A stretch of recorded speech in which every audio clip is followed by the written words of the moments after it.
ఎట్లుండే రేవంత్ రెడ్డి పాలన ఎట్లుండే? కేసీఆర్ పాలన ఎట్లుండే? కేసీఆర్ పాలన, హరీష్ రావు పాలన మీదకైతే ఈ రేవంత్ రెడ్డి పాలన రాదు. హ్మ్. మాకు చిన్నదైనా పెద్దదైనా హరీష్ రావు. హ్మ్. చిన్నదానికైనా పెద్దదానికైనా ఒక మనిషి చచ్చిపోయినా ఒక మనిషి ఆపదలున్నా మమ్మల్ని ఆదుకోగలుగుతాడు ఇక్కడ. హ్మ్.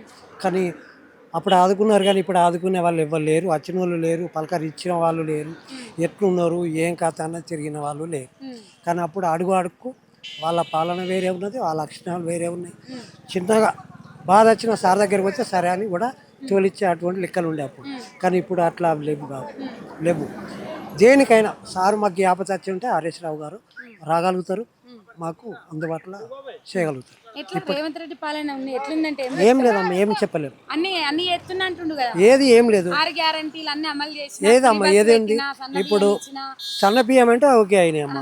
ఒకటి ఫ్రీ బస్. పిరి బస్సు అంటే అది ఏం లాభం లేదు, ఏం లాభం లేదు. ఇప్పుడు పిరి బస్ అంటే ఎక్కుతుర్రు అనుకో, ఆటోలోడు దుమ్మ అంటుడు, వీడు దుమ్మ అంటాడు, వాడు మన అంటాడు, ఎన్నో రకాల మీద కడుపు కొట్టిండు వాళ్ళు వీళ్ళు ఆటోలు వాళ్ళు వీళ్ళు అనగలుగుతారు. కానీ అప్పుడు ఎవరి తిప్పలు వాళ్ళు పడ్డాయి, బతకగలిగారు. కాకపోతే అంటే అప్పుడు ఏ విధంగా నడిచింది ఆ కాలం నడిచింది. ఇప్పుడు ఫ్రీ బస్ అంటే ప్రతి ఒక్క వాళ్ళు బస్ ఎక్కగలుగుతారు. ఇప్పుడు నేనే ఆటో కొన్నా అనుకో, అది 2 లక్షలు పెట్టి అది ఇంటికాడ అది చెదల పడుతుంది, దాన్ని ఏం చేసుకోగలుగుతాం? ఏం చేయలేం. అందు గురించి వాళ్ళు కూడా కైకిలు కమ్మడి చేసుకొని బతకగలుగుతారు.